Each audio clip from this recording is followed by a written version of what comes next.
atasema kwa uzuri zaidi, atasema nafasi yake vizuri zaidi. Kwa mambo mengine yote sasa naomba nimkabidhi mwenyewe.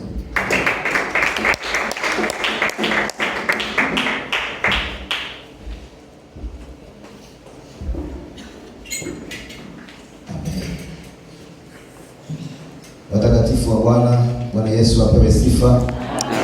Miaka 13 ya moto wa uamsho. Tunamtaka Bwana na nguvu zake. Miaka 13 ya moto. Pamoja na Bwana, pamoja Tena makuu. Asante sana. Naweza kuketi kwenye uwepo wa Bwana. Namshukuru Mungu sana aliyenipa nafasi siku ya leo kuwepo mahali hapa pazuri kama nini, katika roho na katika mwili. Nisikia vizuri sana. Mungu akubariki sana baba pamoja na mama kwa ajili ya kazi njema, kazi ya baraka sana ambayo inampa Mungu utukufu. Asanteni sana kwa ajili ya kuendelea kufanya kazi na watumishi wa Bwana. Kabla sijakuwa mchungaji sehemu ambapo nipo, nimependa sana utumishi wa mchungaji Mwasa pamoja na mke wake. Na kwa kweli nilikuwa na shauku mimi na mke wangu sana kujifunza vitu kwao. Lakini pia ninamwambia hata katika masomo yake kwamba yananisaidia sana kwenda mahali fulani. Watumishi ambao wanamtumikia Bwana na hawana maneno. Utumishi unaonekana kwa kazi, lakini utumishi wa kutanguliza maslahi ya kazi ya Bwana. Na ukiuliza Pastor Mwasa na kanisa la Bonde la Baraka, utaambiwa sasa hivi tupo Kigoma, tupo mahali fulani kwa misheni, na leo nimempa Mungu utukufu, kuna Costa inataka ije. Bwana awabariki sana. Amen. Mungu akubariki sana mchungaji kwa ajili ya kazi kubwa ya baraka ya kutanguliza maslahi ya kazi ya Bwana, lakini kwa kazi kubwa ya unyenyekevu na kufanya vitu vya kimungu viende na utukufu wote anapewa Bwana. Mimi ni mwanafunzi wako pamoja na mama kwa kujifunza vile ambavyo Bwana ameendelea kuwatumia. Na tunajifunza kweli, na nimekuwa mwanzo hata kwenye vikao kusema ninajifunza sana katika yale masomo ambayo unayofundisha yenye nguvu ya kujenga kiimani, ya kimaongozi, yanabariki. Mungu awabariki sana washirika wazuri. Ninaamini kama alivyo mchungaji ndivyo ambavyo ninyi mlivyo. Na ndio maana tunaingia hapa, nitamani mwambie basi tunavuaga viatu. Ni mahali pazuri kama nini, panaomba Mungu tukufu. Baba, tunakushukuru. Asante kwa pendo lako. Umenipa nafasi ya kuwa pamoja na watumishi wako. Kristo Yesu, wewe upewe utukufu na neema yako Bwana ikaendelee kuwa pamoja na sisi. Ni wakati sasa wa kusikia neno lako, Bwana. Mfalme, tumie kama chombo katika kusema na watu wako Mwokozi, ambao Bwana wako tayari sasa kusikia lile ambalo Mungu umesema na mimi kwanza. Katika jina la Yesu najiweka sote mikononi mwako katika sifa na utukufu wa jina lako. Amen. Ukiwa unafungua Biblia yako katika kitabu cha Yoshua 4 mstari wa 24, tutasoma Waamuzi 6:14, alafu nitasoma pia Mathayo 14:14-21. Ukiwa unafungua maandiko, kwa majina mimi ninaitwa Christopher Lucas. Mungu amenipa neema na mke na watoto wetu watatu. Kwa sasa tupo tunatumika pale Karmeli maeneo ya Loliondo. Mke wangu amewasalimia. Mke wangu pamoja na jina lake anaitwa Sifa, lakini simhitaji sana, mimi namhitaji Black Beauty. Ni mwanamke mmoja anasemaga kila mahali, mtoto mmoja wa Kihehe akisema kwenye jua na mimi hata hivi, sababu rangi yake ni nyeusi original. Nimemuita Black Beauty. Najua kila mtu ana namna kumuita mpenzi wake. Wanaomuita Kapeti, Mungu awabariki.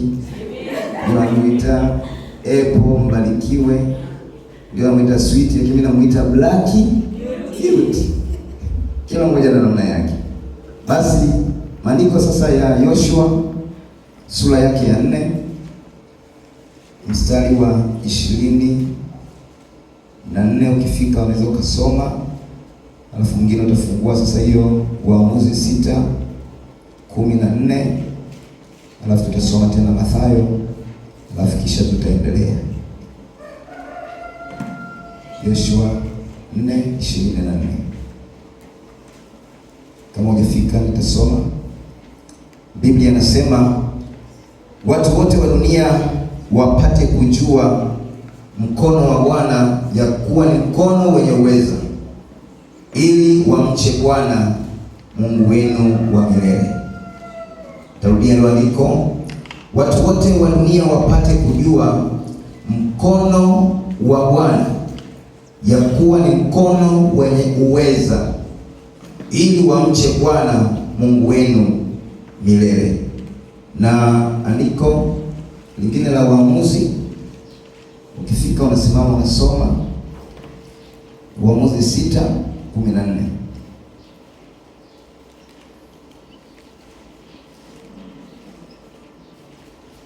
Waamuzi sura ya 6 mstari wa 14. Amen.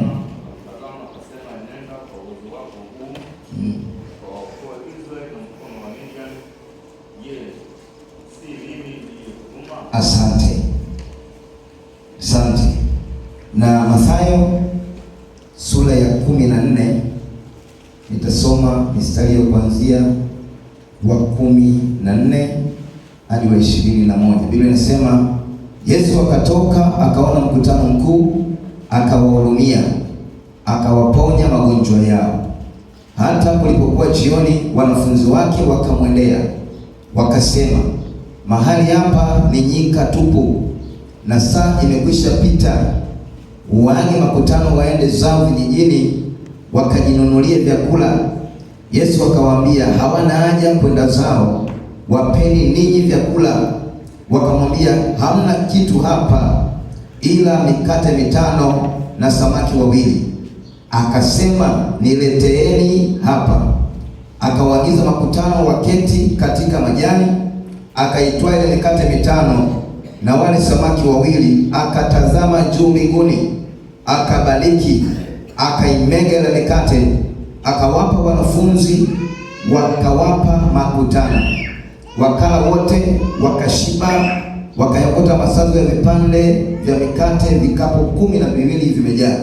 Nao waliokula walikuwa wanaume wapata 5,000 bila wanawake na watoto. Watumishi wa Mungu, nataka tukaangalie kwa habari ya uweza wa Mungu ndani ya uwezo wetu. Somo ambalo Bwana amenipa kwa namna ya pekee linasema uweza wa Mungu ndani ya uwezo wetu. Na maandiko yetu ya msingi katika mengi ambayo tutayasoma au kuyapitia ni maandiko hayo ya Yoshua tuliyosoma sura ya 4 na mstari ya 27. Andiko hilo linanipa kutafsiri kile ambacho kuangalia uweza wa Mungu. Tunaposema uweza wa Mungu, kwa tafsiri nimesema ni utendaji alionao Mungu peke yake. Uweza wa Mungu ni utendaji alionao Mungu peke yake. Hakuna kiumbe kingine chochote kinachoweza kuwa na uwezo wa kufikia uweza. Yaani unapoona uweza kwenye Biblia, hivi inamgusa Mungu peke yake. Japokuwa pia inapomwongelea Mungu inasema kabisa labda uwezo utokao juu au uwezo wa Mungu, kwa sababu mwanadamu hakuna kipimo cha kuweza kufikia kwenye uweza. Kwa hiyo uweza ni wa Mungu peke yake, yaani yale mambo ambayo ya kufanyika yasiyowezekana, huu tunauita uweza. Na katika ile andiko ambalo tumelisoma tumeangalia kwa habari ya support ya mambo. Ni habari njema kabisa za wana wa Israeli wakati wanatoka katika nchi ya Misri, na hapo wanavuka katika mto wa Yordani. Tunajua namna ambavyo Mungu amewatendea mambo makubwa, na wanavuka katika Sham, lakini sasa wanavuka katika Yordani kwa namna ya kimiujiza isiyokuwa ya kibinadamu. Na wanapofika sasa ng'ambo, hapo wapo Gilgali, Yoshua anawapa maelekezo namna ya kufanya, jinsi ambavyo watoto wakiwauliza mambo haya yamekuaje, ndio Yoshua anasema sasa watu wote wa dunia wapate kujua mkono wa Bwana na uwezo wake. Mkono wa Bwana ya kuwa ni mkono wenye uweza. ndio ambao umetutendea haya. Kwa watu wakiuliza namna gani walivuka katika mto wa Yordani, ili kuwaje, walifikaje Gilgali, watu waseme si vingine ambacho kimewafikisha, kwa sababu si hali ya kawaida, si akili za mtu, si uwezo wa Yoshua, si uwezo ambao mimi ninao. Watu waseme huu ni uweza wa Bwana ambao upo mikononi mwake, umetufikisha mahali hapa. Jamani, Bwana Yesu na pewe sifa. Kwa hiyo nasema kwamba mtawaambia watu, hakuna mtu ambaye anaweza akajivuna akasema chochote isipokuwa ni uweza wa Bwana. Kwa hiyo nikaona kumbe uweza ni kutenda mambo, nimekwambia, yale ambayo hayawezekani kibinadamu, yale mambo ambayo yamepita viwango vya kibinadamu yanapotendeka, kwa sababu na hayo yanatendeka na Mungu peke yake. Na andiko letu la pili ambalo tumelisoma sasa la kitabu cha Waamuzi lina sapoti maana yangu ya uwezo. Uwezo ni utendaji, tena huu ni utendaji anao hata shetani. Shetani hafikii viwango vya kuwa na uweza, ila shetani anaweza kufika viwango vya uwezo kwa namna alivyo. Jamani, Bwana Yesu atukuzwe sana. Kwa hiyo shetani au wanyama tunafahamu wa aina mbalimbali, na kila mmoja mnyama ana uwezo wa namna yake. Hawafiki kwenye viwango vya uweza, lakini wanafika kwenye viwango vya uwezo. Na binadamu pia ana uwezo wa jambo fulani. Kwa hiyo neno hili uwezo linapotumika kuhusu Mungu lina maana ya uwezo ule ambao tunauona katika hivyo viwango. Na ndio maana talipotumika katika kitabu cha Luka sura ya 24 mstari wa 49, Biblia inasema kaeni hapa msitoke mpaka mvikwe uwezo utokao juu. Inamaanisha huu uweza sasa ambao sasa unatoka kwa Mungu peke yake. Kwa hiyo uwezo wa kibinadamu, sifa zake, unapofanya mambo unafanyaga mambo kwa mipaka. Yaani tunapoona mwanadamu mwenye uwezo wa namna fulani kwa jambo fulani, huaga uwezo unakuaga na mipaka. Yaani uwezo unafika mahali, kwa mfano hata uwezo wa kuona basi, kwamba hata kama macho yake mtu ni makali kwa namna gani kuona, lakini kuna mipaka. Kama macho yangu yanafika kule kwenye geti ambayo naliona pale, lakini nikisimama kwenye ukuta, mpaka wangu tayari sioni yale ambayo yapo nyuma ya ukuta. Huu ndio uwezo wa kibinadamu. Waga una mipaka, lakini uwezo wa kibinadamu waga unafika mahali unashindwa. Watu kuna mambo wenye uwezo wa namna mbalimbali, lakini uwezo wao wa kibinadamu uwaga una sifa ya kushindwa. Viko vitu anaviweza, lakini pia viko vitu anavishindwa, kwa sababu ni uwezo wa kibinadamu. Lakini pia uwezo wa kibinadamu, kuna mahali mtu anaweza akakata tamaa, akavunjika moyo, kwa sababu huu ni uwezo wa kibinadamu.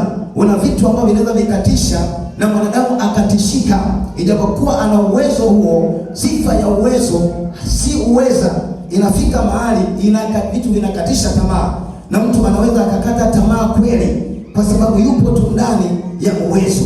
Lakini uweza waga hautishiki na mazingira. Uweza unafanya mambo wakati wowote, mahali popote, na muda wowote. Jamani, Bwana Yesu atukuzwe sana. Kwa sasa Mungu anapofanya kazi na watumishi wake, waga Mungu anaachilia uweza wake kwake. Na nimekwambia, kumbuka kwamba uweza unakaa kwa Mungu peke yake. Kwa kitu kinachofanyika tunapookoka na kumpa Yesu maisha ili kuwa Bwana na Mwokozi wetu, kama anavyosema Paulo kwenye sura ya pili ya Wagalatia na mstari wa 20, anasema tumekufa na uhai wetu umefika. Yaani tumekufa na tumezikwa, lakini tu hai. Na anasema Paulo, anasema kwamba si mimi tena, ila ni Yesu ndani yangu. Kwa maana hiyo sasa, Paulo anapotembea au Kristo anapotembea, mtu wa Mungu anapotembea, kuna namna ya ushirika na Yesu Kristo.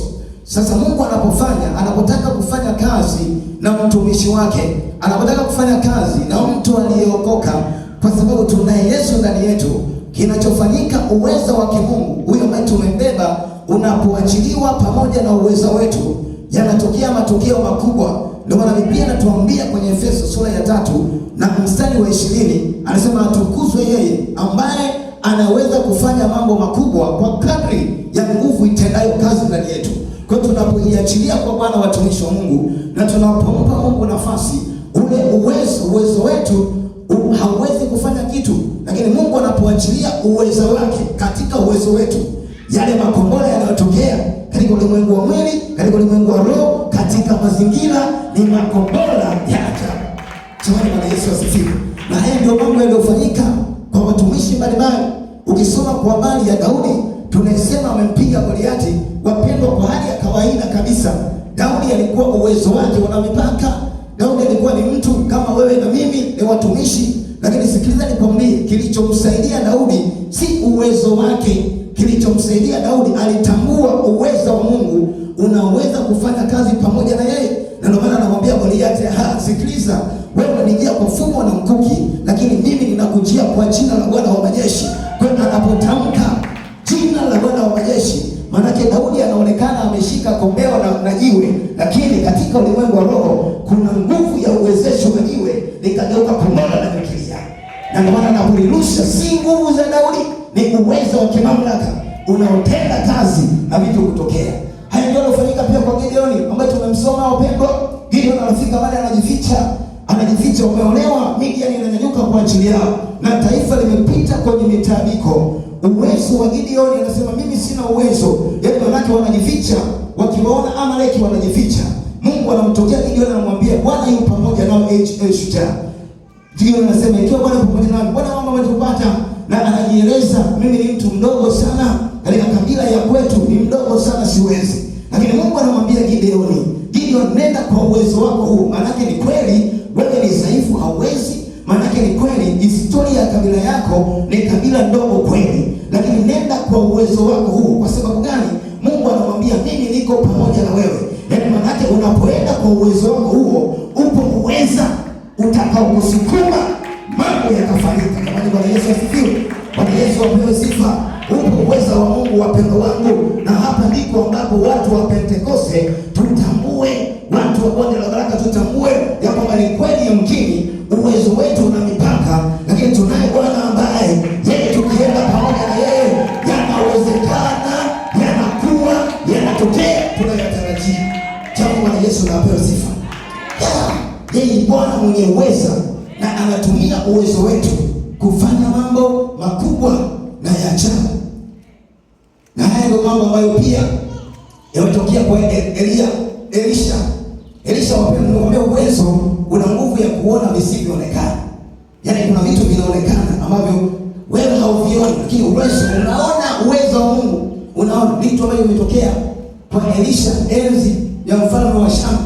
Biblia inasema mfalme alijipanga kwa ajili ya vita, na anapokaa katika chumba chake cha ndani anapanga mipango kwa ajili ya Israeli. Elisha yupo nyumbani mwake, si kwa sababu ya nguvu zake. Yeye nguvu zake, macho yake yana mipaka ya kuona, lakini uweza wa Mungu ulio ndani yake, kwa anaona mipango ya mfalme. Baadaye anakwenda anamwambia mfalme wa Israeli, Bwana msipite katika njia fulani. Na mfalme wa Shamu akija njia ile, anaona kweli majeshi yamepanga. Siku moja akasema, nani anayetoa siri kwenye jeshi langu? Anayewapa Israeli siri ni nani? Amepanga mipango. Mtu mmoja akasema, mzee usijihangaishe, yuko mtu mmoja anaitwa Elisha. Huyu Elisha anaona mpaka mambo yako ya ndani. Yaani kwa jina la Yesu wa Nazareti, tukiutaka uwezo wa Mungu, wapendwa, yako mambo makubwa yana uwezo wa kutokea yasionekana kwa macho, tutayaona kwa jina la Yesu. Maana uwezo wake unatutambulisha. Kwa hiyo wanapokuwa mahali sasa, wako Dosari pamoja na Gehazi mtumishi wake wametulia. Napenda sana mtu anayetembea na uwezo wa Mungu. Wapo umetulia. Na hapa ni mfano mzuri. Gehazi hajaona hiyo nguvu ambayo inaweza kuonesha vitu vikubwa visivyoonekana. Na tukiwa Wakristo namna hiyo, ndio wale Wakristo ambao tunasukumwa, kwa sababu usipokuwa na uwezo wa Mungu, usiporuhusu uwezo wa Mungu utende kazi, unakuwa na Ukristo wa mashaka na wasiwasi. Ndicho kilichotokea sasa kwa Elisha pamoja na Gehazi. Wapo mahali Dothan, mfalme alikwisha kujipanga amtafute huyo Elisha ni nani ambaye anatoa siri, ni mtu wa namna gani. Biblia ikasema huyo Elisha yuko mahali panaitwa Dothan. Mpango unapangwa kwenda Dothan na magari na farasi. Wakafika mahali wakajua, Elisha yuko hapa. Maandiko yanasema wakamzingira. Gehazi wakati anatoka, yamkini alikuwa maana ni asubuhi, wenda alikuwa nenda haja ndogo, maandiko hajasema.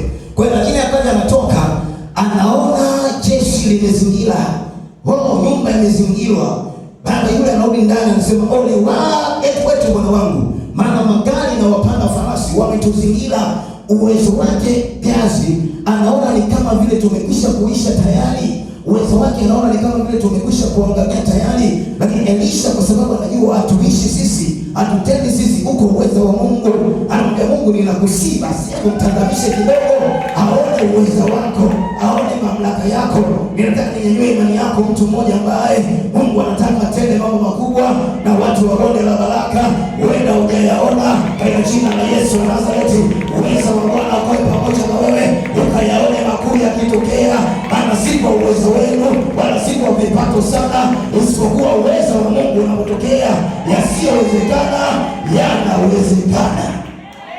Kianza kufungulia macho kusema hii aseme kweli, kumbe ni kweli. Yaani kumbe tunaishi ni kama tunakufia hapa, kumbe ni kweli. Katika jina la Yesu, baada ya neno hili Bwana kuone namna unavyonyanyuka tena, unavyoinuliwa tena, maana uwezo wa Mungu utatembea pamoja na wewe. Na ndio maandiko ambayo tumeyasoma. Wakati nasoma Biblia nikafurahi. Unajua ukisoma Biblia afu kwa utulivu ni kama vile unaona season fulani mambo yanapoenda. Kwa hiyo kusoma Biblia la Mathayo sura ile ya 14 mstari wa 14 ni moja ya huduma za Bwana Yesu watumishi wa Mungu. Na yuko Bwana mwenye uweza. Yesu mwenyewe tunamsema yeye mwenye uweza na mwenye mamlaka. Yupo pale pamoja na wanafunzi. Wameshatoka na matukio mbalimbali. Ndio pamoja na kusikia kwa habari za Yohana kwamba ameshakatwa kichwa na namna nyingine, lakini maandiko yanasema Yesu akaenda mahali na akawepo pale, lakini pamoja na wanafunzi wake na makutano. Kwa hiyo Yesu yupo anatulia, anahubiri, anasema habari njema. Wakati anaendelea, umati wa watu ukaendelea kuongezeka kwenye yale makutano. Ninawapenda sana wanafunzi. Wanafunzi ni watu wazuri, na hao ni watu wazuri, ni washauri wazuri. Wakafika mahali, Biblia inasema wakamwendea Bwana Yesu, wakamwambia Bwana, mahali hapa ni nyika tupu. Ni ushauri mzuri, wanajipanga. Lakini pia anawaambia sasa, lakini muda umekwisha kwenda. Yaani mahali ni nyika, muda umekwenda, alafu pia hatuna kitu. Kwa hiyo waje makutano wakajinunulia chakula. Yaani huo ni ushauri. Kama umetoa mzee ushauri au shemasi, huo ni ushauri kama mchungaji anasema umesema vyema. Kusema si ushauri wa uasi, si ushauri wa ubaya, ni ushauri tu mzuri. Lakini walichokosea, hawajatazama kwamba wapo na mwenye uweza. Wao wanaona uwezo wao, kwamba uwezo wao hapa tulipo ni nyikani. Uwezo wao hapa tulipo hakuna kitu. Uwezo wao na pia muda umeenda. Hizi ndizo changamoto wameziona, kwamba hakuna kitu, muda umeenda na tupo nyikani. Haya ni mambo ambayo wameyaona wanafunzi. Maana ndipo uwezo wao unapoona. Mambo wameona. Wanaona uwezo wetu umeishia hapa. Mambo ambayo tunayaona ndio haya, kwamba hapa tupo nyikani, lakini pia hatuna kitu. Lakini tunamwambia mzee basi ili awapange watu wakajinunulie chakula. Nafikiri jamaa walikuwa wanateta mahali. Maana maandiko sura ya 15 tulisoma, ukisoma wanasema wakamwendea Yesu. Maana jambo la kwanza walienda kutaka ushauri. Kutoa nini? Ushauri. Jamani, Bwana Yesu anapewa sifa. Wanaenda kutoa ushauri kwa Bwana Yesu. Na hapa ndiko lina mambo kadhaa ya kukuambia kwamba uwezo wa Mungu, jinsi unaweza kufanya kazi, jinsi unaweza kutenda katika maisha yako. Uwezo wa Mungu, jinsi unavyoweza kutenda kazi katika maisha yako ama katika maisha yangu. Sasa wapo pale walipo ni nyika, wako pale walipo hakuna kitu. Ni ukweli, maana mazingira ndivyo yanavyoonyesha. Hawajaongeza neno, hawajapunguza neno. Wako nyikani kweli, watu ni wengi kweli, hawana kitu kweli, maana maduka yamefungwa, tena ni jioni. Haya ni mambo ya kweli, wanayaona ukweli kabisa. Kwa hiyo wanapoyaona mambo hayo, jambo la kwanza ambalo linaweza likasababisha utendaji wa Mungu wakiweza kwenye uwezo wako, jambo la kwanza, wazia mema kazi ya Bwana. Wazia mema kazi ya Bwana. Naomba nasema vizuri sana. Nasema unawaza nini juu ya Bwana? Kwa hiyo nao wanajipanga. Na wakati wanajipanga wanafikiri juu. Hapa wapo na Bwana Yesu. Wapo wanafikiria. Sio walikuwa sehemu gani, lakini wanafikiria. Na walipofikiria sana, walipowaza, na hawawazi habari mbaya, wanawaza mambo mema. Wanapowaza, wanaona jambo la pekee, sasa twende kwa Bwana Yesu. Wapendwa, ili uwezo wa Mungu ufanye kazi kwenye maisha yako, ili uwezo wa Mungu ufanye kazi kwenye maisha yangu, jambo la kwanza, wazia mema kazi ya Bwana. Wazo jema kwa Mungu ni ufunguo wa kuona uwezo wake. Wazo jema kwa Mungu ni ufunguo wa Kristo. wa kuona uwezo wake, wa kuiona mamlaka yake. Wazo jema la kosa, nimesikize mwenza kosa leo, kwa nini nasema wazo jema la kosa, wazo jema la kuifanya kazi, wazo jema la umisheni, wazo jema la kufanya kila kile katika kazi ya Mungu. Wao wapendwa, ni ufunguo wa kuona uwezo wa Mungu ambao unaweza ukatenda kazi. Kabla ya wanafunzi hawajapata wazo, uelezi habari hazikuwepo, lakini wanafunzi wanapoanza kupata wazo kwamba twende kwa Bwana Yesu, mstari wa 15, twende kwa Bwana Yesu na tukamwambie, maana wanalipeleka wazo, lile wazo lao wanalolipeleka ndio linaleta matokeo kilichotokea pale baadaye. Kwa hiyo pasipo na kuwa na wazo hili jema ambalo wanalipeleka kwa Yesu, yasingetokea yale ambayo tunayasoma pale baadaye. Lakini baada ya kuwaza, na wanawaza vizuri, nimekwambia wendo walichokiwaza akifiki kwenye kina, lakini kuwa tuna wazo jema, hiyo ni ufunguo wa pekee sana katika ufalme wa Mungu, lakini pia ni ufunguo wa pekee sana katika maisha yako. Wazo jema, wazo jema kwa kazi ya Bwana. Jamani, Bwana yetu atukuzwe sana. Kuna mambo tunabishana nayo yamkini kwa sababu hatujawaza mema. Wewe tunawaza tu mambo yetu, tunawaza tu nitatoboaje, tunawaza tu nitatokaje, ndio mawazo yetu ndio yako kwenye vichwa. Ukifungua kichwa chako unawaza tu mambo mengine. Lakini nataka nikwambie mtumishi Mkristo, mpendwa wa Bwana, unapoliruhusu wazo jema kwa ajili ya kazi, unaruhusu wazo jema kwa ajili ya mambo ya kimungu yatokee. Yaani pale siku moja unaona vitu vimetokea, alafu wazo limeanza na wewe au umeshiriki wazo, wapendwa, iko baraka. Huu ni ufunguo wa kumwona Mungu akitutendea. Wewe waza. Yaani kwenye kuwaza jema, haijalishi kwamba una vingi, una vichache, lakini vile tu kuwaza, natamani na siku moja hii kosa ndio sema itokee. Natamani siku moja yale maono ya mchungaji yawe. Natamani siku moja kio hiki na kile. Yaani unatembea mawazo yanakuhangaisha. Yaani unataka vitu vitokee. Ndivyo wanafunzi wanapoenda kwa Bwana Yesu, wanamwambia Bwana, isema hali hapa kweli ni hika tu, lakini tunaomba, maana wanamwazia mema. Wao walipoona watu wakaona isema watu wakiachwa hivi labda watakufa. Kwa hiyo twende kumwambia Bwana, Bwana kuna hiki na hiki. Wanaiwazia mema kazi ya Bwana Yesu. Jamani, Bwana Yesu atukuzwe. Wazia mema kazi, wazia mema kazi ya Mungu. Yaani ona yanapotokea mambo, wewe ni mmoja ambaye umeshiriki kile ambacho umekifikiri, umekitenda, ndicho ambacho kinachokuwa. Kwa hiyo ni jambo la kwanza. Lakini jambo la pili, acha hofu. Acha hofu.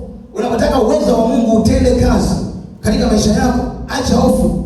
Usijenge hofu ya kuona mambo kuwa ni magumu, kwa sababu tunayemwabudu ni Mungu wa hakuna neno lisilowezekana.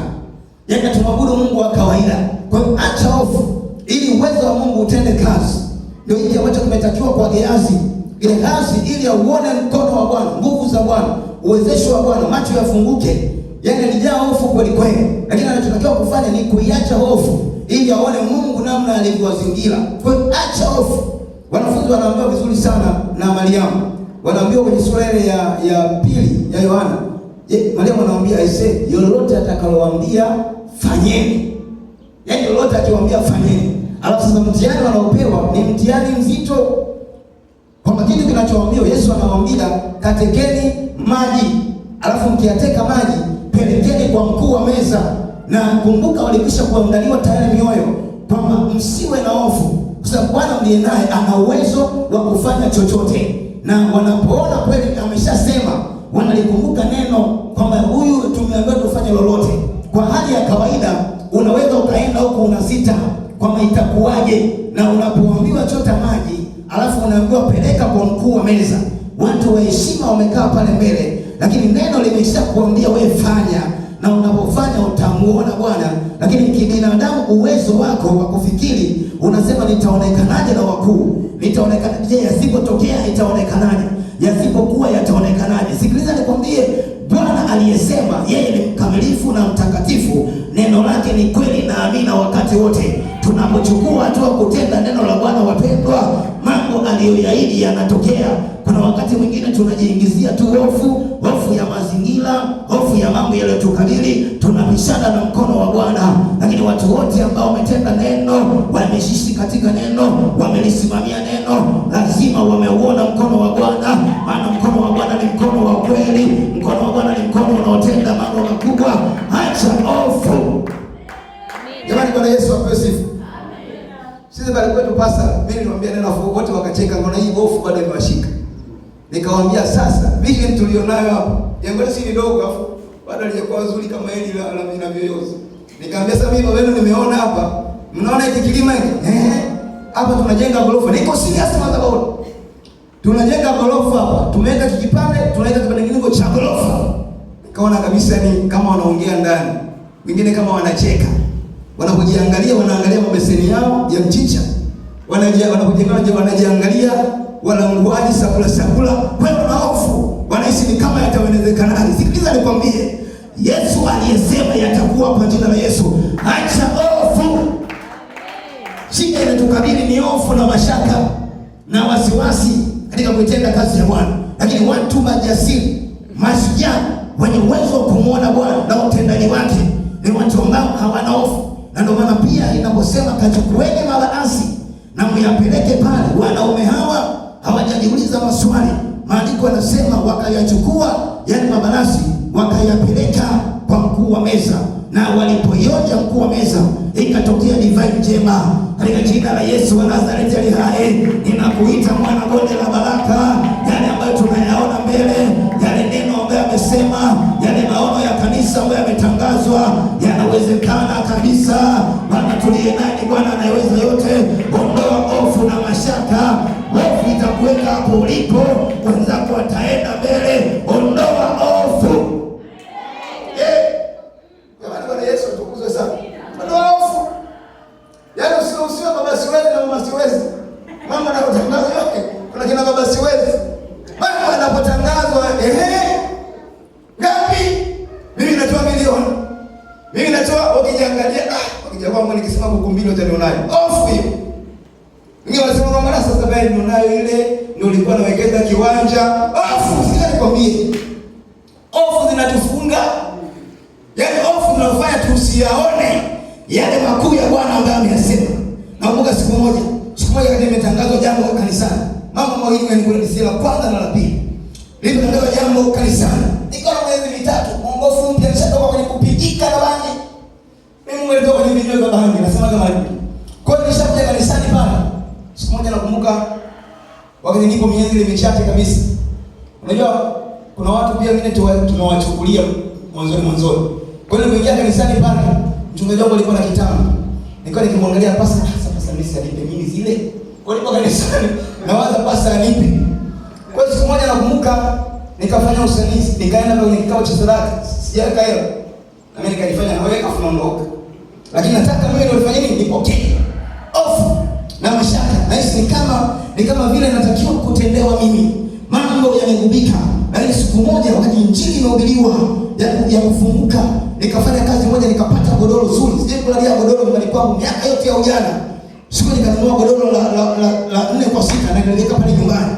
Wakati nalalia siku ya kwanza ya pili nikiwa kanisani, ikatokea changizo kwamba jamani kuna mtu anaenda Dodoma. Kwa hiyo mimi niko pale na miezi michache. Nasema tu mimi sipo. Sasa ndio kwa mara ya kwanza naambia Roho Mtakatifu anasema na watu.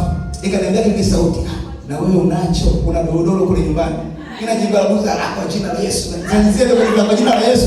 Najibaraguza. Lakini baada ya ile sauti, nikaona kama kile nikatoka bila kuaga kanisani. Nikaenda nyumbani. Nilipofika nyumbani nikalichukua ile godoro. Kumbuka nimetoka kwenye mambo ambayo familia haielewi. Kaokoka au kachanganyikiwa. Nikalibeba ile godoro. Mama anatoka nalo pale mlangoni. Wewe mwanangu unapeleka kanisani mama. Mwanangu changanyikiwa jamaa. Mama nataka lini? Nikalileta kanisani, nikaliweka hapa. Mambo ya ajabu sana ambayo yametokea. Watu ambao walikuwa wananilea kwenye imani wengine. Mmoja alikuwa anaje kanisani, tukaenda kumshuhudia nikiwa na mwenzangu. Anasema kwamba hivi kulikuwa na ibada ile ya ajabu. Kuna watu wengine wametoa magodoro. Yule mtu akasema, yaani hao wanatoa magodoro wanao mengi sana. Mimi ni mwongofu mpya nikasema wewe. Jamani Bwana Yesu asifiwe. Kuna watu wanajua kuvunja moyo wengine. Yaani pia wapo na wanakunja moyo wengine. Hivyo wanajituna mambo mengi wapo. Lakini sisi nikwambia Mungu alinipa neema. Lakini ile kile ambacho nimeondoa na kufanya, Mungu alinitokea pia katika kipindi hiko kwa namna yake. Kwa hiyo tunafika mahali tunajihurumia, tunajitazama sana, lakini wapendwa watu wa Bwana, tunaporuhusu uwezo wa Mungu utende kazi kwa kuondoa hofu kwamba hapana, kwa sababu Bwana amesema pia na mtumishi wake,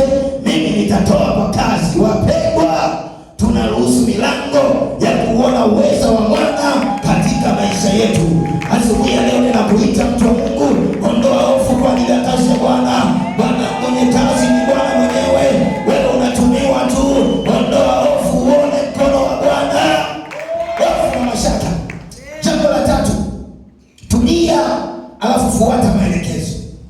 Tulia, alafu fuata maelekezo. Ukisoma katika hiyo maandiko ambayo tumesoma, mstari wa 17 na wa 18 wa hiyo kitabu cha Mathayo, nakwambia kwa habari hizi kitabu kama mfano wa somo letu, mambo ambayo yana uwezo wa Mungu yanatendeka. Mstari wa 17 na wa 18, wakati wanafunzi wapo pale na wameshasema tupo nyikani, lakini pia hakuna kitu, lakini tunaomba uage makutano. Yesu anawaambia wapeni ninyi chakula. Hawana kitu, alafu anawaambia wapeni ninyi chakula. Wakasema hatuna kitu isipokuwa ni mikate tu 5 na samaki 2.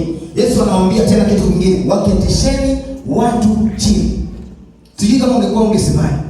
Yaani hakuna kitu na umeshatoa sababu kwa Bwana kwamba hapa haiwezekani, mijadala ishapita kwamba mazingira haya hayawezi kuwa kitu. Alafu anakuambia waketeshe watu chini. Maana ishakuwa jioni. Alafu sasa unaenda kaeni jamani. Unaweza kuambia kaeni. Tulieni muone Bwana. Yaani hakutulia, fuata maelekezo. Bwana anasema nini? Wapendwa watu wa Mungu, angalia maelekezo yanasemaje katika shamba lako, maelekezo yanasemaje katika nyumba yako, maelekezo yanasemaje katika kazi yako.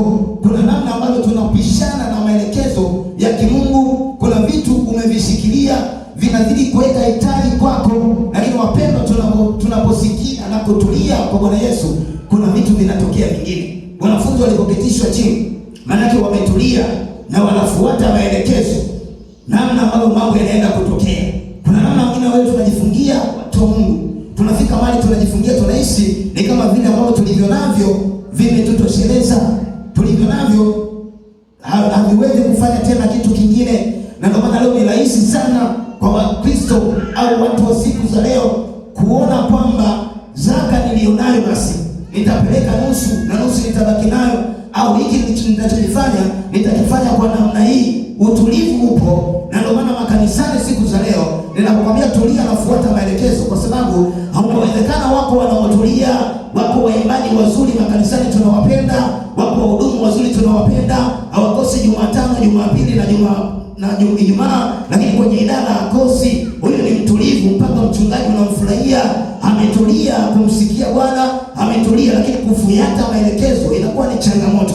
Maana anaposikia neno kwamba haya wewe ubarikiwe, fanya hiki ili Mungu akutokee, fanya hiki, una wajibu wa kufanya. Kwa ni mhudhuriaji mzuri wa vipindi, lakini ukimwangalia kwenye zaka hayupo, ni mtulivu kweli kweli.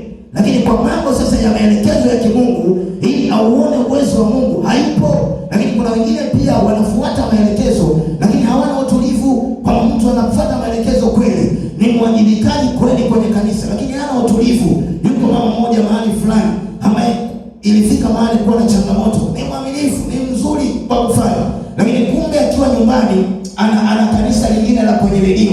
Yuko redioni anafundisha maombi. Siku moja anatoa ushuhuda, akasema nilipokuwa kwenye redio, yule mtumishi sasa akaja kutoa ushuhuda, maana alikutana na vitu vigumu. Akamwambia yule mtumishi, chukua glasi ya maji. Ni mtiaji anaenda kabatini na yeye anachukua kikombe, anakaa kwenye redio na maji. Kanisani ni mtu mzuri. Hayo maji sasa, haya ninayoongea yanageuka damu ya Yesu.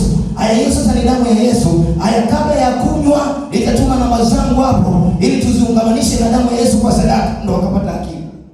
Jamani, Bwana Yesu asifiwe. Anakuja anahudhuria na kanisani, lakini namna ya kufuata maelekezo, au anafuata maelekezo lakini utulivu anaangalia kule na kule na kule, mwisho wake anakutana na matango mwitu. Wapendwa watu wa Mungu, ahadi za Mungu na uwezo wa Mungu katika maisha yetu ni halisi. Jambo la pekee, hebu tulia, alafu fuata maelekezo. Bwana anataka nini kwenye kazi yako? Bwana anataka nini kwenye biashara yako? Bwana anataka nini kwenye mifugo yako? Bwana anataka nini kwenye mambo unayoyatenda? Fuata maelekezo ya neno la Bwana ili tuone uwezo wa Bwana kwenye maisha yetu. Amani, Bwana Yesu asifiwe. Fuata maelekezo. Mambo yamefundishwa, yashikilie. Mambo ambayo Bwana anahitaji, nenda nayo. Wapendwa, uwezo wa Mungu ni halisi. Uwezo wa Mungu ni kweli. Mungu anatembea na watu wake sasa. Aliyetembea jana, ambao wanafunzi wamemwona katika kiwiliwili, ndiye Bwana tuliye naye ndani yetu. Ana uwezo wa kutenda mambo ya ajabu sana, kwa kadri ya zaidi ya tunavyoomba, kwa ile nguvu inayotenda kazi ndani yetu. Sisi wenyewe ndio tunaweka mipaka ya kiutendaji, lakini nakuita mpendo wangu, hebu fuata maelekezo ya Mungu kwenye kazi yako, fuata maelekezo kwenye biashara, biashara, fuata maelekezo kwenye utumishi, ili muone Bwana alielekeza. Wanapofuata maelekezo, maanake wameketi chini. Jambo la 4, amini, omba na chukua hatua. Amini, omba na chukua hatua. Mstari wa 19 kwenye kitabu cha Mathayo ni kitu kigumu. Kwenye hiyo 19 anasema, ngoja nisome. Hiyo 14 Biblia inasema, akawaagiza makutano waketi katika majani, akaitoa ile mikate 5 na wale samaki 2, akatazama juu mbinguni, akabariki, akaimega ile mikate, akawapa wanafunzi wakawapa makutano. Kumbuka ni mambo ambayo wapo na watu wamefika mahali hawaoni kweli kitu. Alafu sasa kipindi iko sasa, Yesu anawaambia wanafunzi wake, sasa la kwanza waketisheni watu chini, na wanachukua tendo la imani. Kuwaketisha watu chini wakati ni mahali pakavu ni tendo la imani kubwa, wanawaweka watu chini. Alafu jambo la pili, Yesu anapiga maombi, maana wapo wanaomba, wanapoomba maombi yanapigwa. Yesu ananyosha kikapu hivi juu, anaposhusha kikapu, usifikiri kwamba kile kikapu ndio mikate inaanza kujaa mpaka kumwagika. Unaposoma maandiko, kikapu kile kiliposhuka chini, yamkini kilikuwa na wale samaki wangapi? 5 na ile mikate. Kweli yamkini ilikuwa iko vile vile. Kwa sasa kitu cha pekee inatakiwa kufanya, Yesu anawapa wanafunzi wake ili wawape makutano. Kama una imani hapa, kama haufuati maelekezo, kama anasema la neno ni amini, omba na chukua hatua. Yaani ni rahisi sana. Ingekuwa unapewa kikapu, unampelekea mjomba wako kule, maana ni watu ni wengi, lakini mjomba wako mwingine kule, mjomba wako mwingine kule, lakini wanapochukua kwa imani na wamekwisha kuomba tayari. Na jambo la 3 ni kuchukua hatua, wanaenda tu hapa watu, na Biblia inasema watu wote wakala na vikapu 12 vikabaki. Kwa hiyo wapendwa, ili tumuone Bwana, ili Mungu atende kama vile mioyo ya wanafunzi na kuona uwezo wa Mungu, ili utokee uwezo wako unaozidi mioyo ya wanafunzi na kuona uwezo wa Mungu uzidie uwezo wao, ulikamilika katika mambo haya, kwa maana ya kuamini Yesu alichokisema, lakini kwa maana ya kuungana na Bwana Yesu katika yale maombi, lakini pia kwa utendaji. Wanafunzi wakawapa makutano pasipo na kujali chochote. Wapendwa wa Kristo wa Bwana, uwezo wa Mungu kwetu ni halisi katika mambo yetu. Yaani kwa tunahitaji Bwana aonekane, ni hakika yeye kwamba ni Bwana anayeonekana. Jambo hilo lingine la pekee ni utulivu, lakini jambo hilo la pekee ni kuamini. Kwa jambo ya 4 ni kuamini, ni kuomba na kuchukua hatua. Tunapochukua hatua katika vitu ambavyo tunahisi ni kama vile havieleweki, wanafunzi wanaambiwa wafanye mambo la akili zao zimekwisha kukataa tayari. Wanapochukua hatua kufanya vitu vimetokea. Hebu inua viwango vya imani, lakini pia ombea imani yako, lakini imani tu isibaki kuwa imani. Hebu chukua katika matendo, kama vile unahitajika kuchanga au unahitajika kufanya jambo fulani, ama kama kuhubiri mikutano, wewe uchukua hatua ya kwenda na kufanya, ili tuyaone yale ambayo Bwana amekusudia yakitokea katika maisha yetu.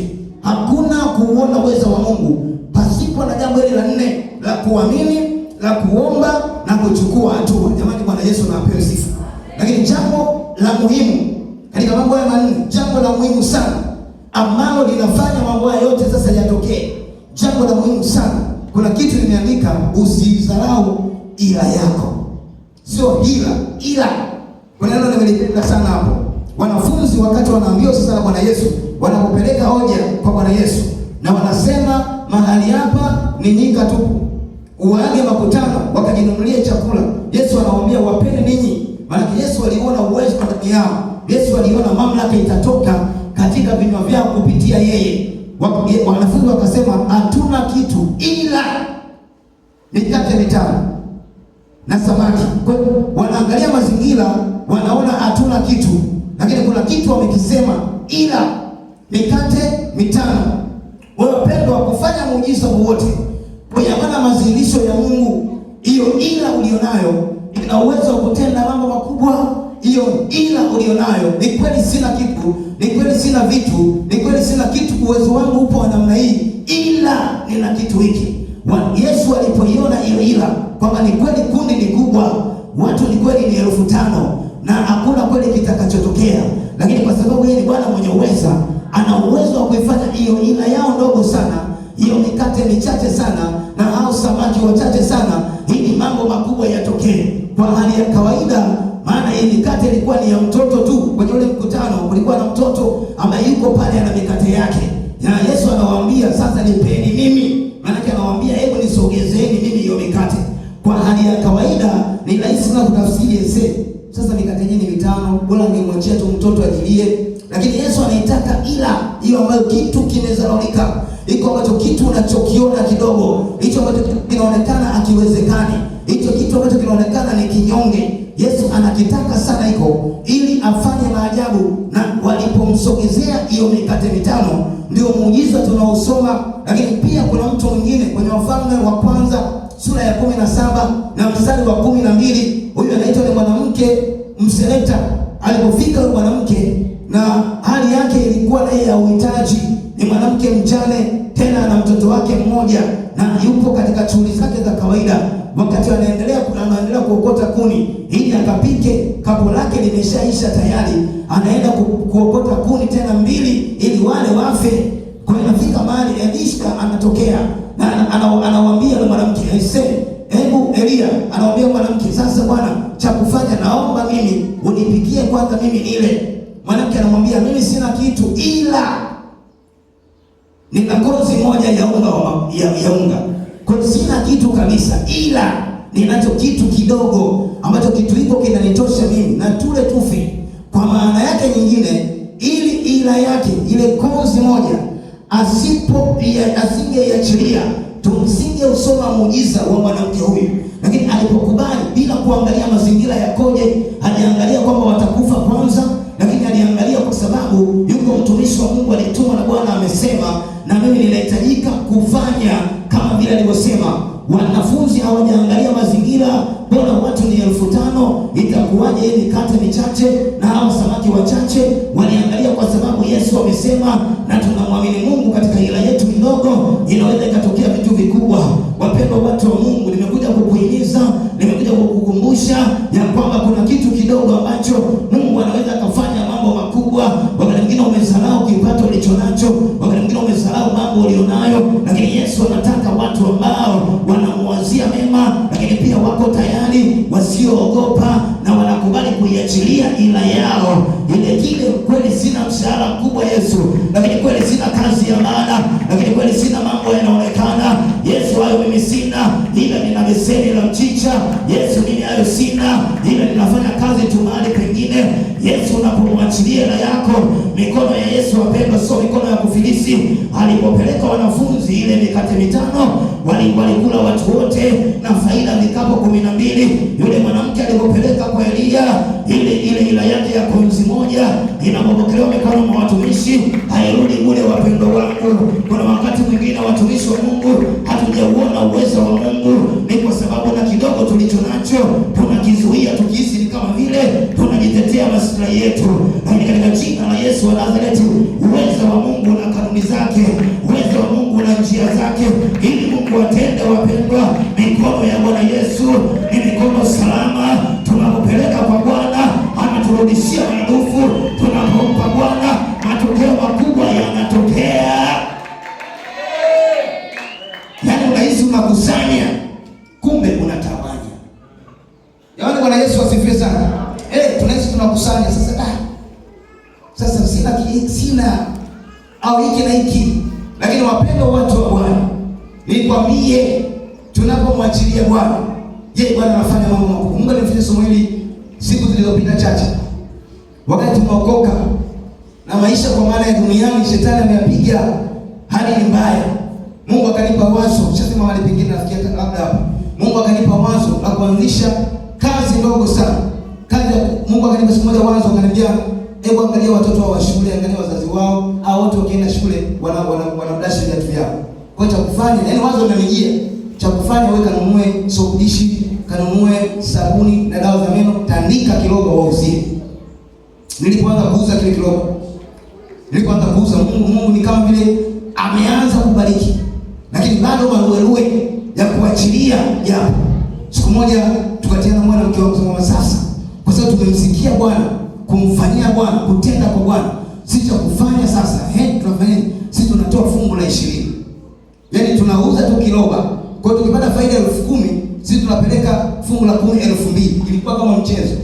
Yaani wiki inayokuja ile 2,000 ile 20 tulotoa ndio lilikuwa fungu letu. Yaani kama mchezo. Yaani kutoka kwenye kiroba Mungu akatupa duka la kwanza, duka la pili, duka la tatu. Kutoka kwenye kiroba cha 30 chini. Baada ya kumshirikisha Bwana katika ila kidogo. Sina kazi ofisini, sina kazi ya kubwa, lakini ila na watu wenye ila, au kuna namna ambayo unaweza kuwa pia na vikubwa, lakini ukaona sasa ila kuona jinsi ni kama umekumbatia. Na kumbe tunatawanya. Jamani, Bwana Yesu asifiwe. Lakini uwezo wa Mungu wa kutuinua, uwezo wa Mungu wa kutenda, uwezo wa Mungu unahitaji tuachilie katika ila zetu tulizo nazo.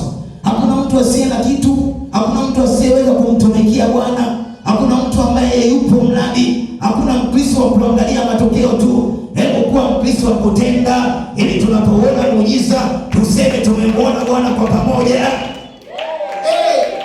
Usiwe Mkristo tu wa kushangilia. Yaani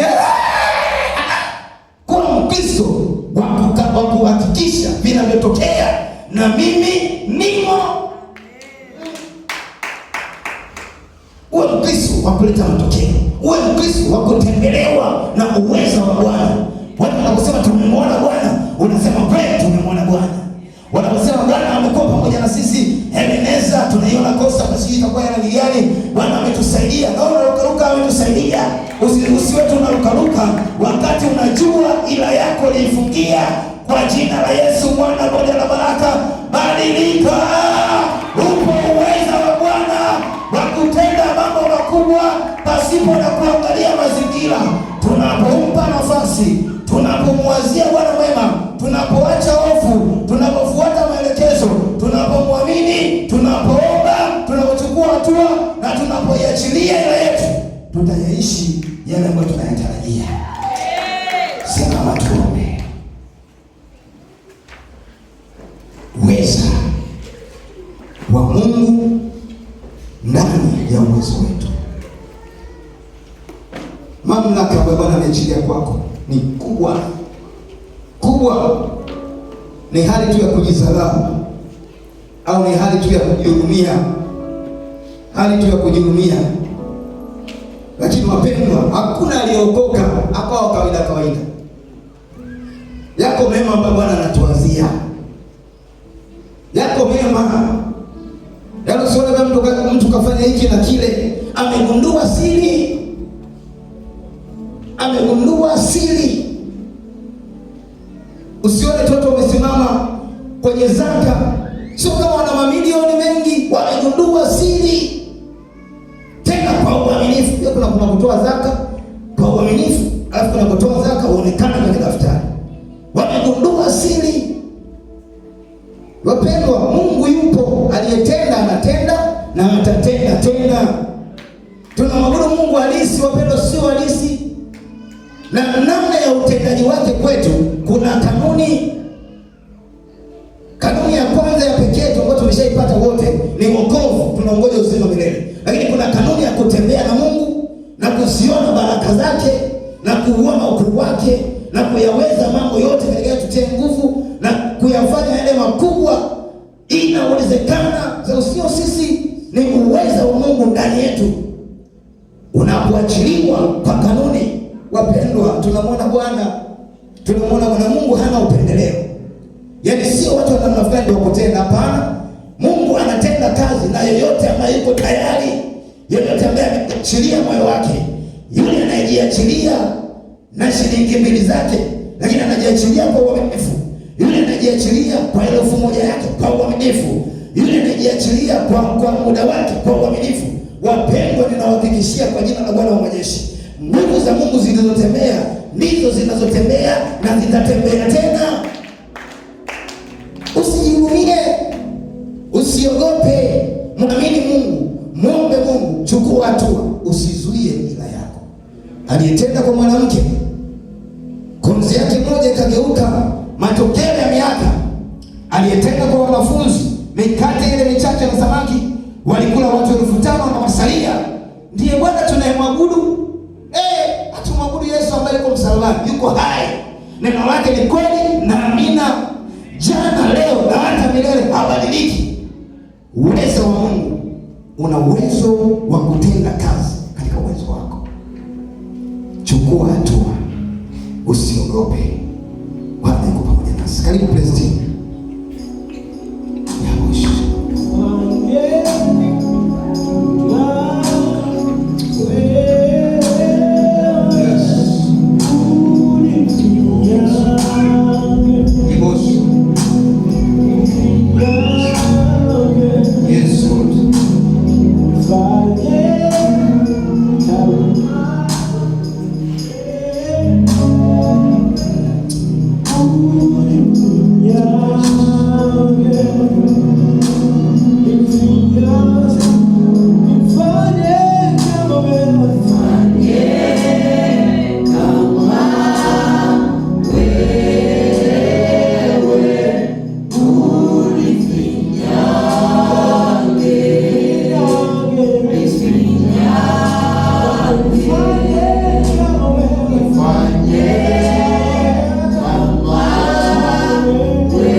Bwana wetu anaposema na sisi ana makusudi na anatuwazia mema.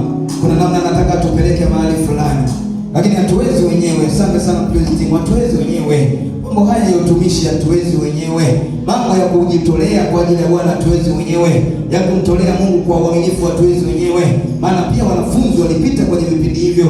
Wanamwambia Yesu, mahali hapa ni nyika tupu. Yaani manake mambo ya hakuna vitu vitakavyotokea mahali hapa.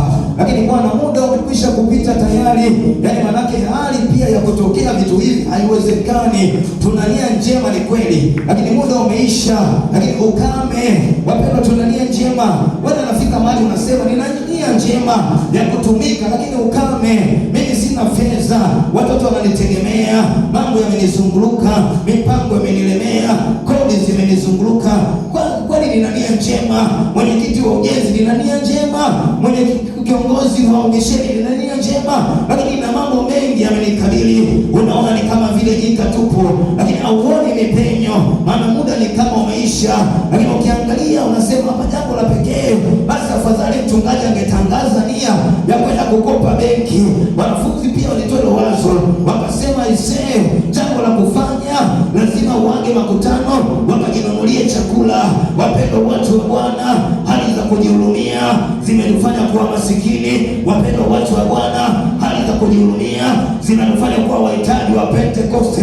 Wapendwa watu wa Bwana, hali za kujihurumia zinatufanya tusiende mbele, lakini Bwana tuliye naye tunapomwamini, na kama tulivyomwamini katika wokovu, tunapomwamini katika maisha, yeye ni Bwana anayetenda mambo yote. Hatuwezi wenyewe, ni kweli, maana mambo haya ni magumu.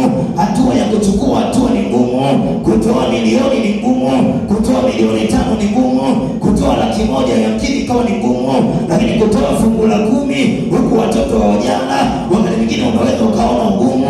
Lakini mambo haya, wapendo wangu, yanatufanya tudumae na tusione utendaji wa Bwana. Lakini hatuwezi peke yetu.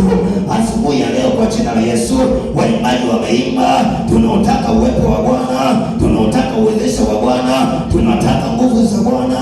Mungu anaposhuka na uwezo wake, anaposhuka na mamlaka yake, ugumu katika moyo unakwenda kuwa mwepesi, na tunauona ukuu wa Bwana. Tunapoenda kwenye maombi, mwambie Bwana, ninaomba uniwezeshe, ninataka kuyaona makuu yako, ninataka kuona uwezo wako, nataka kuiona mamlaka yako. Lakini Bwana, ninakutolea wewe, si kwa sababu kama nakukopesha, nakutolea wewe Bwana, kwa si kama askari na kibaka. Ninakutolea Yesu kwa sababu umenipenda kwanza. Unapotoa kwa Bwana, unatoa kwa sababu Bwana ametupenda. Unapotumika kwa Bwana, unatumika kwa sababu Bwana ametupenda. Utajizuilia nini kwa Bwana? Aliyekutoa kwenye matope, utajizuilia nini? Utasema kitu gani ni kikubwa ambacho nitampa Bwana? Yeye ameyatoa maisha yake kwa ajili yetu, wapendwa. Fungu la 10 tu haliwezi kunizuia kumpa Bwana.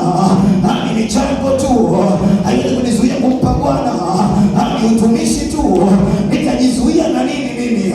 Nina muda gani ambao ninaona kwangu ni wa maana kuliko muda wa Bwana? Kwa jina la Yesu wa Nazareti, mwambie Bwana, siwezi mwenyewe, ninahitaji neema yako, ninahitaji uwezesho wako, ninahitaji nguvu zako. Yuko Bwana kukutendea ili ukauone mwanzo mwingine mpya wenye nguvu. Baba, katika jina la Yesu Kristo, hebu omba sasa kwa mamlaka ya jina la Yesu. Wewe ni Bwana mwenye uweza, wewe ni Bwana mwenye mamlaka, wewe ni Bwana mwenye nguvu, ndiye mfalme. Tumekukubali Bwana kukutumikia sisi na watoto wetu, Mwokozi wetu. Wakati mwingine Bwana tunatilikiwa imani, tunaomba rehema Bwana, ukatupe kusimama sawasawa, ukatupe kuwa na ujasiri Mwokozi.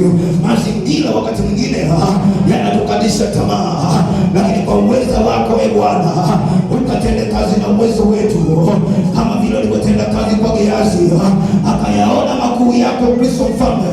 Hebu fungua macho watumishi wako, wakaone ukuu na utajiri wako Bwana, wakaione heshima ya utumishi, wakaone heshima ya kuitwa wana, wakazione baraka zako. Miguu ambayo Bwana wa uzima imeanza kulegea, kwa jina la Yesu ikatiwe nguvu Bwana. Ukasema unawapa nguvu wazimiao na unawaongezea nguvu waliokuwa Bwana wamechoka. Ninaomba Bwana ukaongeze nguvu, ongeza nguvu tena Mwokozi, ongeza nguvu tena mfalme, katika jina la Yesu Kristo.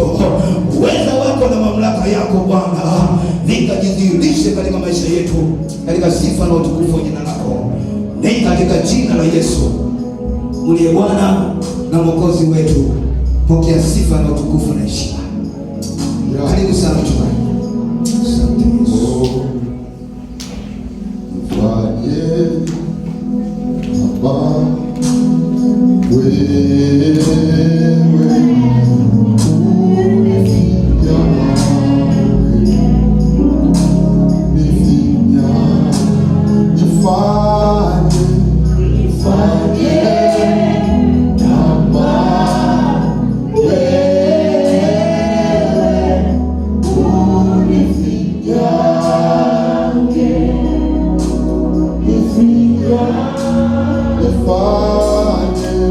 If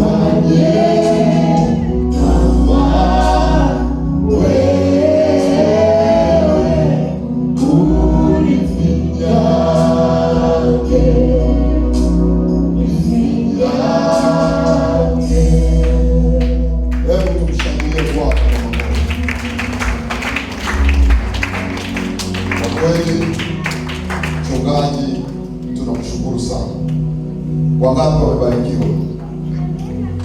Ni ujumbe ambao umetutia nguvu sana. Kama umemwelewa mchungaji, kama umemwelewa, hutofanya kosa hata siku. Sikia niwaambieni, hofu ni mbaya. Hofu ni mbaya. Mimi miaka ya nyuma, narudia tena niwaambie, tulifahamu hapa kanisa. Siku moja tulikuwepo hapa, tunaitafuta $100,000, kuna mchango wa $100,000. Tumeweka vikao na wazee wa kanisa, hatujui tutaipata wapi laki. Nawaambieni kabisa, tuko hapa kanisani tena, bila kumbuka nilikaa pale, Alfred alikaa, tumeweka round hivi, tunaitafuta $100,000 kwa tochi. Lakini Alfred akasemaje, mchungaji, tunahangaika, kwa nini tusiongeze sadaka nyingine iwe maalum? Sasa mbona makanisa mengine wana sadaka nyingi mpaka 5-6 huko kwenye ibada moja? Nikamwambia Alfred, hilo wazo piga chini kabisa. Yaani naangalia mimi washirika wangu, kiona mtu ametoa $2,000 hapo, amebarikiwa kweli kweli. Yaani amebarikiwa. Sadaka ni 500, sadaka ni 1,000. Yaani changamoto. Kamwambia Alfred, piga chini kabisa, watu mtaua. Tuongeze sadaka tena nyingine. Mimi nikaikataa ile sadaka. Kwa hiyo nikarudi nyumbani. Niliporudi nyumbani nikakaa. Baadaye mwenye kanisa sasa, Roho Mtakatifu akanitokea. Akaambia, wewe unawaua watu wangu. Una haki gani? Unapata ujasiri gani wa kuja unaniomba Mungu bariki? Alafu unaua watu. Nikashtuka, vipi? Nasema wewe unaliua kanisa. Unategemea hao watu watabarikiwa vipi? Nitawabariki vipi kama watoto? Wewe unazuia sadaka, alafu nataka mimi niwabariki. I said, nikatoka hapo kwa hasira. Ndio sababu sasa unaona tunatoleaga kwenye sinia. Nikabadilisha gia juu kwa juu, tutolea kwenye sehemu ya wazi, lakini tukaongeza na sadaka. Mimi niwaulize sasa hivi nikitaka $100,000 hapo inanichukua dakika ngapi? Semeni wenyewe. Hapa tunazungumza, tunaitafuta $50,000,000 na sasa hivi michango inacheza kwenye, yaani ahadi zinacheza kwenye $40 na pointi, huko $45 na kitu. Hapa tunazungumza ahadi zinacheza 45 kuendelea huko. Lakini kipindi hicho unaizungumza laki, tumekaa kikao tunaitafuta laki, tumepangiwa na jimbo. Hivi mimi laki tena jimbo waseme bwana tunahitaji laki pale ndio la baraka. Ni ya vikao tena laki ni ya vikao. Kilichosababisha nini? Kwamba maamuzi ya kuamua sasa bwana tunaongeza sadaka ndio maamuzi ambayo Mungu ameamua kufanya na yeye. Amen. Kwa hiyo tupate maelekezo kama mchungaji alivyosema. Mungu akubariki sana. Tuondoe hofu. Haleluya. Kuna anayezuia lakini anafanyaje? Anaondolewa, yani zinaondolewa. Lakini kuna anayetapanya alafu zinafanyaje? Yaani kanuni ya Mungu iko hivi, kadri unavyotoa sana ndivyo ambavyo unafanyaje? Ndio maana na washauri wachukua washirika wangu, achaneni na sadaka za 1,000 hizo za 2,000 zinakurudisha nyuma, hazikuwezi kukupeleka. Wewe una hadhi ya kutoa 1,000 kweli? Na wale mausi geni nao watoe shilingi ngapi? Achana na hizo, zitaturudisha nyuma. Mungu akubariki sana. Tuondoe hofu. Basi tuketi. Tunaelekea mwisho kabisa.